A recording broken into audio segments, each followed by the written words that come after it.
What pushes a man past the point of no return? To pour blood, sweat, and tears into actions they should never take. To rigorously train, both mentally and physically, towards self-destruction. What has to break so they can never be whole again? To answer these questions, we have to look at where they started. Dae-su.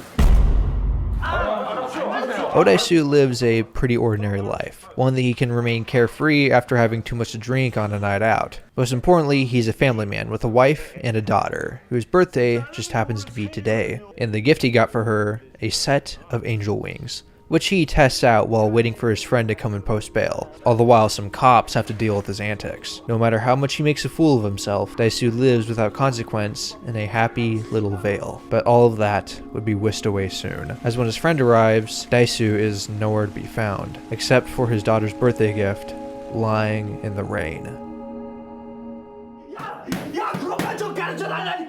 For 2 months, Dae-su has been locked in some sort of prison, or prison might be a bad word. Maybe a cozy motel with a fake window and steel locked door. He has a bathroom, shower, comfy bed, and 3 meals of dumplings a day. Once a month, sleeping gas is pumped into his room to knock him out, so his hair can be cut, room cleaned, and hypnotists to work his brain. By no means is his stay torturous physically, but it takes a toll on him mentally. When Dae-su is informed that his daughter was given up for adoption after his wife was not only murdered, but he's been framed as responsible.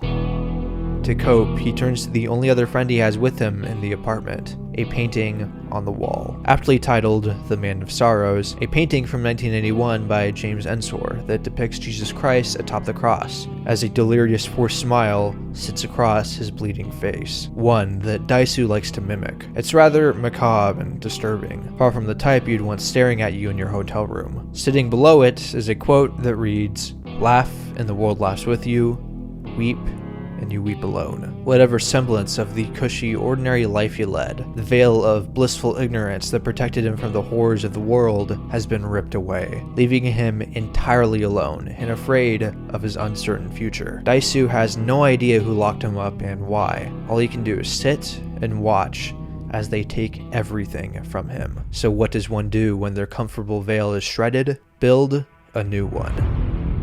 Dae-su describes the TV in his room as a sort of holy figure, a form of entertainment that presents the world through an idealized rose-tinted lens, crucial for someone who can no longer see the world on their own that way, see the world without a veil like Dae-su. So he takes what he gets from the TV and shapes himself with it. He studies martial arts, boxing matches, street fights, rigorously training his body and hardening his knuckles, sharpens his mind with hundreds of hours of trivia and brain games. Dae-su's new veil that he's slowly building won't allow him to be careless again, to grow old and fat, because this one is built out of something new, something raw.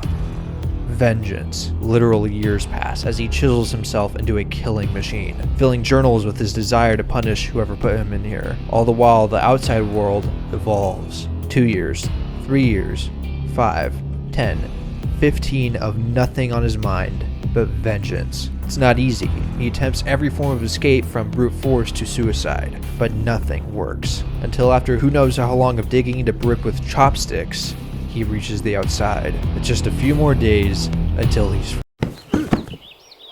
free.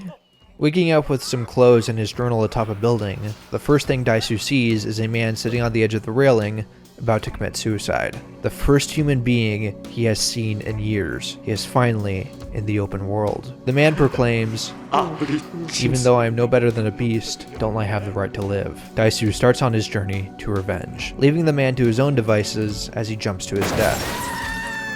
The quote below the Man of Sorrows painting rings through Dae-su's head when the man collides with the ground. "Laugh and the world laughs with you, weep and you weep alone." Whatever happened to the man who jumped? He had his veil taken away from him, seeing the true horrors of the world for the first time, and he wept, the natural and often healthy reaction, though others most likely saw his weeping, saw that he knew what lies beyond the veil, and instead of helping him, went on their way just like Dae-su did. They couldn't risk having their blissful ignorance being taken away by hearing what shattered his. Though laughter has the opposite effect, it's the reinforcement of the veil, that the only good in life lies in our comfortable little bubble. So when we see others laughing, we want to join in their ignorant solidarity, to laugh with them. Dae-su knows this better than anyone. Even though he's hurting deeply, his new veil of revenge can't allow him to stagger, so in order to maintain it, he often mimics the Man of Sorrows painting he had in his room, a forced smile through the pain. He can't end up like the man who fell behind him. So with his new outlook on life, his quest for revenge begins. As Dae-su begins to make his way through the now unrecognizable city he once lived in, he's picked on by some unsuspecting punks. He decides to test out his literal decade of imaginary training, and to his surprise, it works like a charm, as he completely dismantles them. Though he doesn't do it elegantly or efficiently, Dae-su's violence is brutal and unflinching, just like his newfound worldview. Afterwards, he is approached by a homeless man outside of a restaurant, who hands him a phone and wallet. Inside, Dae-su is introduced to the voice of the man who imprisoned him. The man refuses to give him any info, but he claims to know an endless amount about Dae-su, a self-proclaimed Odaisuologist. He only leaves two things with him. The first is a quest to find out why he was locked up. The second, a quote. Be it a grain of sand or a rock, in water they both sink the same. Keep this one in mind for later.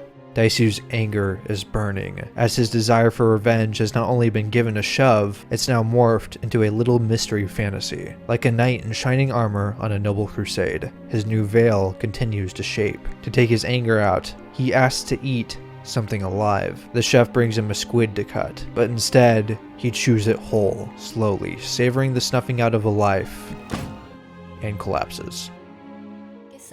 He wakes up in an apartment with the young chef who served him, named Mido. She's quite different when off the clock. Gone is her elegant attire. Instead, both her and her living space is much more messy, cluttered, most likely due to her ditzy, innocent nature that gives Mido a bottomless well of sympathy and trust. Hence why she helped a stranger into her own place. Or maybe she's just into the lone mysterious type. Either one. Though she's become a huge fan of Dae-su's, spending the entire night reading over his prison journals. So, Mido agrees to help him further. They track his daughter's whereabouts, finding that she lives happily in Sweden without ever being told how her mother died. So Dae-su could call her. He has the chance to explain everything, but chooses not to. His new revenge quest that he built to cope with losing her once already would crumble. Dae-su still feels that pain. Once again, he forces a Man of Sorrows smile, vowing not to see her until he kills the man who took her away.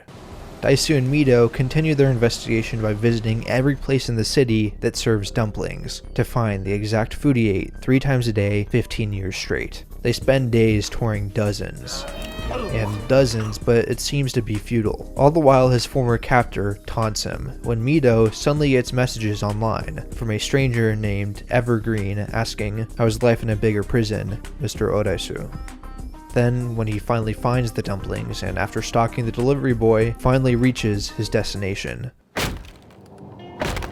What Dae-su does find is not the man who put him in prison, but who kept him, its warden or more owner, I guess. As it turns out, he was not the only one trapped in here. In fact, there were countless, as this is a private prison, a place where for a set fee you can discreetly lock anyone up for a time, often used by mobsters and rich people to teach their enemies a lesson, though in Dae-su's case, that stay was much longer than average. After pulling the owner's teeth out, one by one, for each year he was locked up, the only evidence he can find that leads back to the man who put him here is a taped phone call from 15 years ago.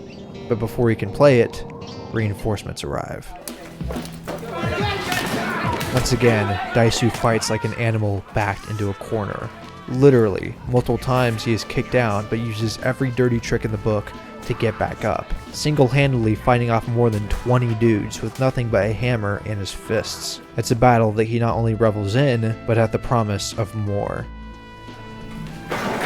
It's an act that surprises even himself, as Dae-su wonders if he's too far gone to even live a life outside of revenge. Each day he walks the streets filled with ordinary people who live in their happy little veils, while Dae-su walks covered in blood, living incompatibly. They don't even seem to notice him. That's how far removed he is from their safe, cushy world. He describes himself as a monster that could leave this all behind at any moment, flee the country, find his daughter, start a new life. But that would mean confronting all those horrible things that have happened to him. So he stays his course, inside his fantasy of revenge. though his lifestyle is beginning to take a toll as he collapses in the middle of the street. Luckily, a kind stranger helps him into a taxi.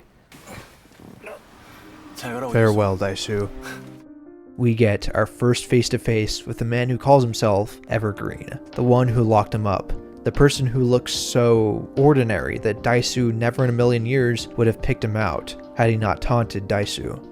The next day, he visits an old friend, the very same one who bailed him out of jail 15 years ago, named Ju-hwan. Together they listen to the tapes where the only reason Evergreen gives for imprisoning Dae-su was he talks too much, not anything to go off of. They attempt to find the identity of Evergreen by looking through his online profile, which states only a Bible quote that further taunts him, reading, "Save yourself like a gazelle from the hand of a hunter, like a bird from the hand of the fowler." It's a quote that warns those down a dangerous path to turn back before it's too late. But both Dae-su and Evergreen know too late was 15 years ago, as he notices that Mido is still receiving his messages. Believing her to be a spy, Dae-su ties Mido up to interrogate her, but before he can, Ju-hwan reverse engineers Evergreen's address, which happens to be the apartment right across from hers. While mad dashing over there, the question Evergreen asked him how his life in a bigger prison rings through his head, as he now has an answer, not well. Even though he is free in the world, Evergreen has either unintentionally or intentionally controlled his little revenge fantasy more than Dae-su had initially thought, namely, who he is allowed to trust, as the girl who helped him through all of this is nothing more than a traitor in his eyes. If Evergreen can pull the strings on his relationship with others, what else can he affect? Could he take the veil away again at any moment? Well, we're about to find out. Who are you? That's what you were going to say, right? The way Evergreen speaks and acts is almost robotic. His speech, facial expressions, and movements all seem calculated, like he's reading from a script he's practiced to perfection. When Dae-su goes for him, Evergreen pulls out a little remote, one attached to his pacemaker that will stop his heart. If he presses it, he will die, but Dae-su will never find answers. So Evergreen offers a game. If Dae-su can find out who he is and why he locked him up in a few days before July 5th, he will give him everything, including his life. Though if Dae-su fails, Evergreen will hunt him down and kill every woman he will ever love. For example, now Mido, continuing the tradition of Dae-su not being able to protect the women in his life. Even though he has Evergreen literally in his hands, he selfishly accepts, putting who knows how many future lives on the line for an answer. Dae-su had left Mido tied up and the door to her apartment wide open for the owner of the private prison to get his vengeance. Now that Evergreen has not only confirmed that Mido wasn't a spy, he also said that Dae-su loves her, so he suddenly decides that he does, wanting to be her savior, allowing Mido into his veil because Evergreen gave him the thumbs up. Mido is both fearful and ecstatic, as on one hand she could die, but on the other, she now knows that Dae-su loves her back. Since their location is compromised, they go to a hotel and share not just one more explicit, intimate moment, but another right after, in which Dae-su blow-dries a happy Mido's hair. He says in a way he feels thankful for those 15 years, because he doesn't know if Mido would have liked the old him. Their investigation continues online, when they find a website called Evergreen Oldboys, the high school that both Dae-su and Ju-hwan attended. Looking through an old yearbook, they find the face of a young Evergreen, real name Woo-jin, who neither of the two remember. Though what's stranger is that Woo-jin had a sister named Lee-sua, whose face is blurred out, apparently due to her sudden death that same year. Over the phone, Ju-hwan says that Sua had a reputation for getting around with almost every guy at school, but before he can say more, Woo-jin brutally murders him. Deciding to make sure no one else gets hurt, Dae-su makes up with the owner of the private prison. While he continues his investigation, he locks Mido in there, against her will, knowing she'll at least be safe for the time being. He finally visits his old high school, as memories of his last day there begin to flood in. But they aren't memories of Woo-jin, instead of Sua. Dae-su doesn't seem to remember her how Ju-hwan did. Instead, she was a model student. She liked to read, refused to smoke, etc., etc., almost the polar opposite of her post-humanist image. Except for a time when Dae-su saw her sneaking around the school into an empty classroom. When he peered through the window, he saw her having an intimate moment with another boy. When Dae-su gets a good look at the boy's face, he doesn't know who the boy is, but we recognize him as none other than a young Woo-jin, her brother.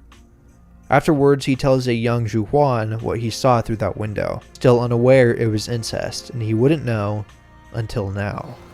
If you tell anyone you're dead meat, he finally grasps Woo-jin's quote that he first gave him. Be it a grain of sand or a rock, in water, they both sink the same. It didn't matter if Dae-su told one living soul or the entire world, as Woo-jin and Sua's secret would spread like wildfire all the same.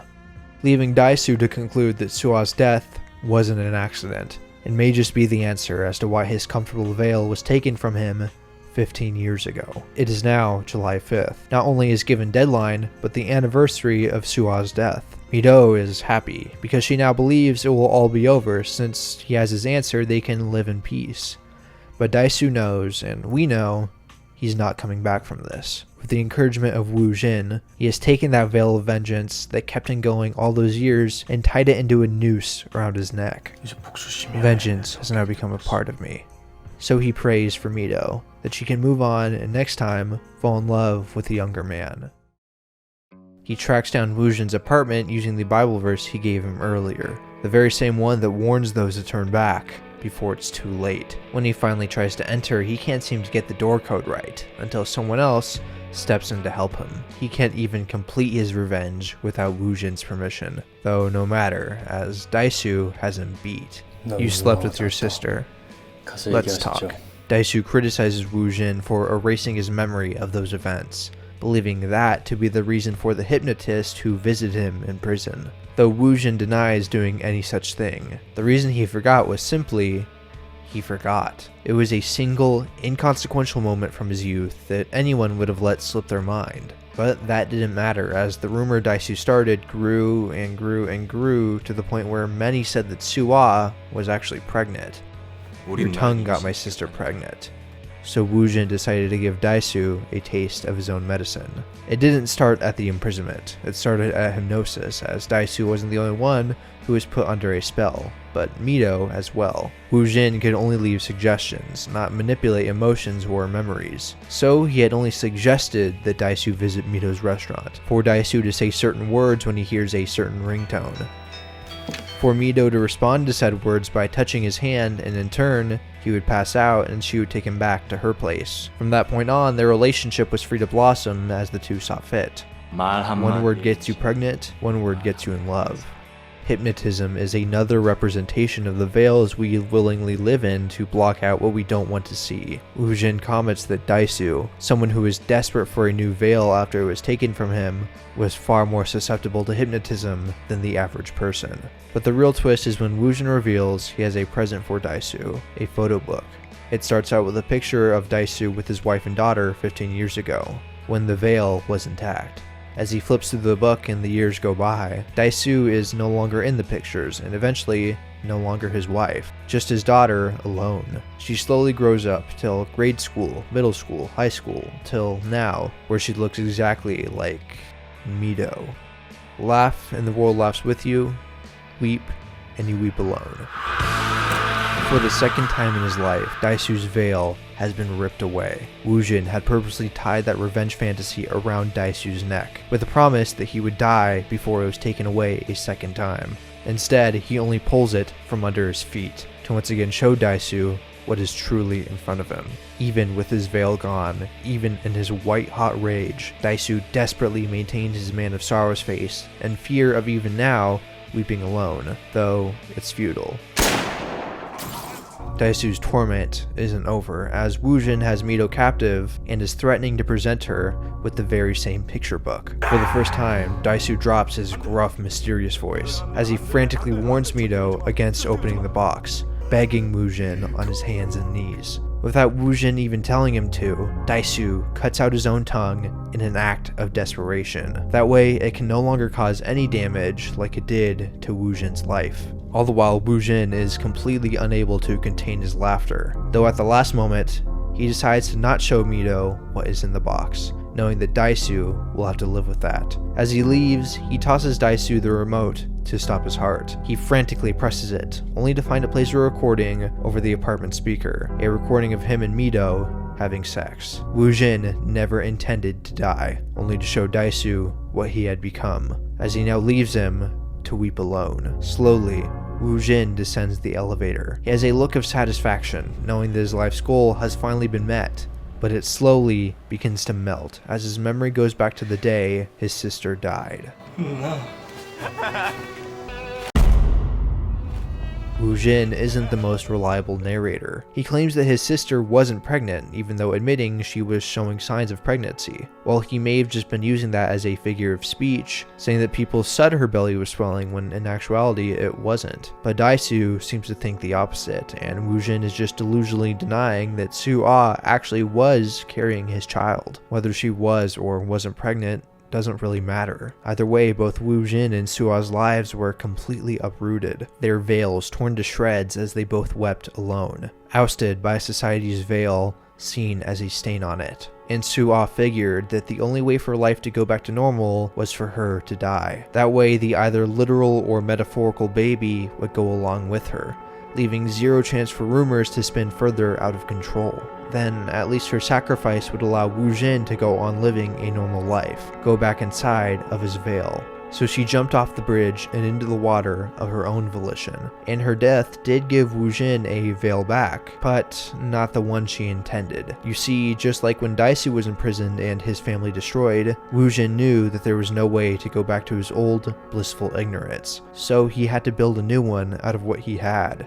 which was a desire for vengeance. And that's exactly what he did, spending his entire life meticulously orchestrating his veil around taking his revenge against the man he held responsible for Soo-ah's death. The only way he could properly do that was to make Dae-su understand what he went through, by literally making him go through what he went through. The reason whenever Woo-jin talks and he sounds almost like a robot reading off a script is because he practically was. The amount of times he must have imagined how each encounter would play out, planning every little detail perfectly as he spent his days watching Dae-su, both in and out of prison, manipulating his thoughts and feelings. Every waking moment Woo-jin had, he spent it, guiding Dae-su down the same path of destruction that he had walked. Though there is one moment where Woo-jin's veil slips, maybe for the first time ever since his sister's death. It's when he is spying on Ju-hwan, Dae-su's friend who spread the rumor in the first place. Ju-hwan started going on and on about how Soo-ah was a slut, how anyone could get under her skirt and yada yada, something Woo-jin refused to stand for. He can't even handle someone lifting the veil he's built around himself even just a little bit. And what has been the solution in the past for this?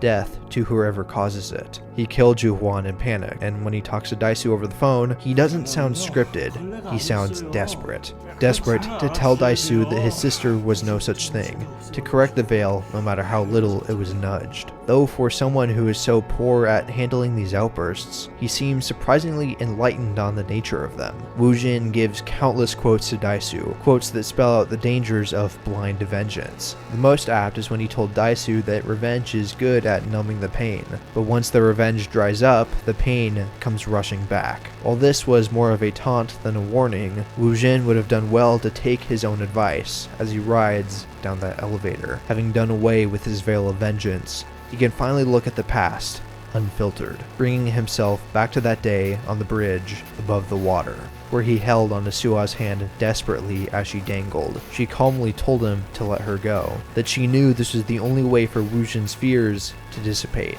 But instead of pulling her up, he listens to her, and she falls to her watery grave. The veil we place around ourselves doesn't just hide the actions of others, it hides the actions we take, or in Woo-jin's case, desperately shifting the blame onto others. He realizes that his entire life, his entire reason for revenge, was his fault and his alone. His veil is once again gone, and what has he always done to fix that? Kill whoever is at fault.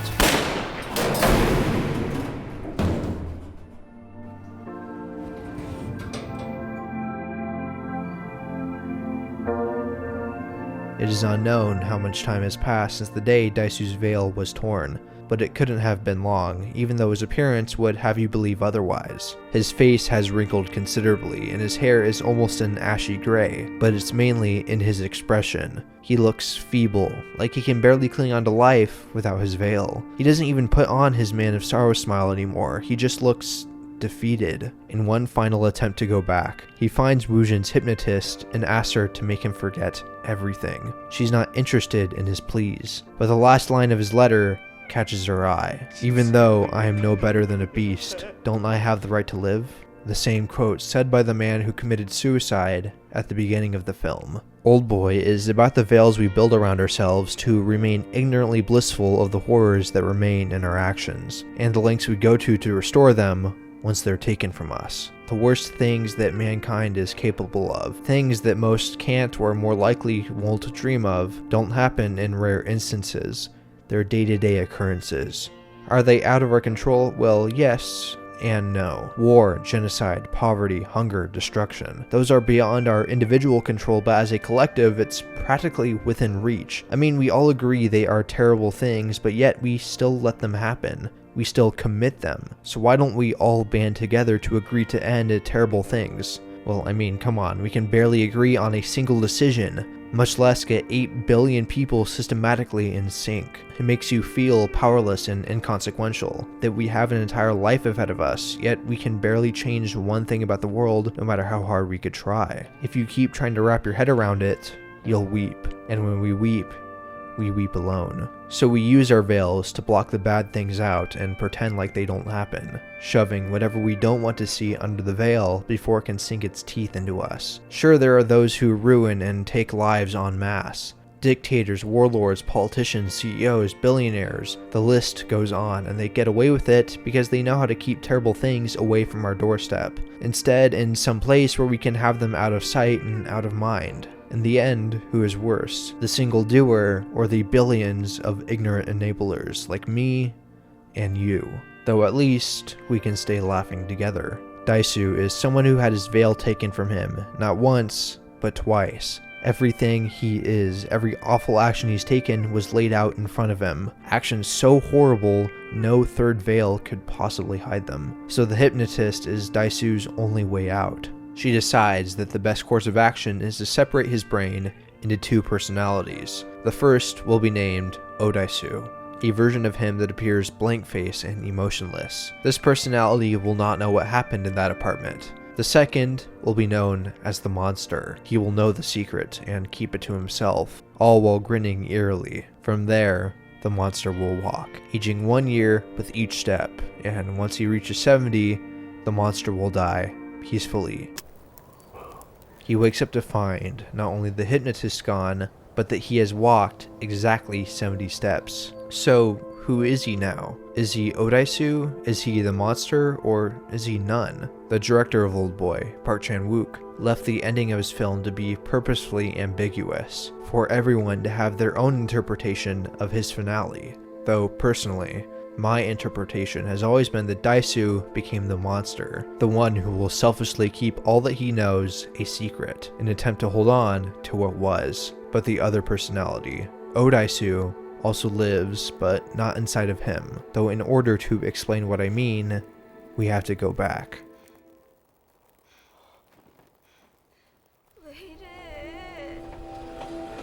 From birth, Mido's veil was constantly torn and shredded. Her mother was killed when she was little, and told her father who disappeared on her birthday was the culprit. She was adopted into another family, though they are nowhere to be found when we first meet her. Instead, she's alone, working in a restaurant that she doesn't seem to enjoy. Mido hallucinates ants, which she claims to be a symbol of loneliness shared among lonely people, a symbol that Dae-su would also reckon with when he was in prison. But why is she so lonely when she seems so extroverted? Well, as Dae-su describes her, she's the girl who always cries over everything. Weep, and you will weep alone. Mido's life constantly throws her outside of her veil, no matter how much she laughs. Though in reality, she has been living inside a bigger, unseen one her entire life, under Woo-jin's careful and methodical direction. Mido has always gone with the flow, been a follower, not a leader. As Woo-jin puts it, like Dae-su, she is far more susceptible to hypnotism than the average person. In a way, that is the ideal way to live, I guess. Always inside of a veil that is constantly moving and forming around you, never showing you more than what it wants you to see. But Woo-jin lets too much inside of her veil for Mido to ever live happily. So how does someone like her even stay sane with all that she's lived through? Well, she just reluctantly accepts it and moves on, no matter how much pain it will bring. The truth hurts, but instead of going against it, countering it, learning from it, she just accepts it as fact, bringing it into her veil and moves on, learns to laugh with it. Her naivety and innocence isn't just from being young, it's a coping mechanism, akin to her father's vengeance, but in her case it's much more unintentional than deliberate. That was until Woo-jin led her back to her father, the one man in her life who is supposed to guide her and give her direction no matter what. You look very familiar.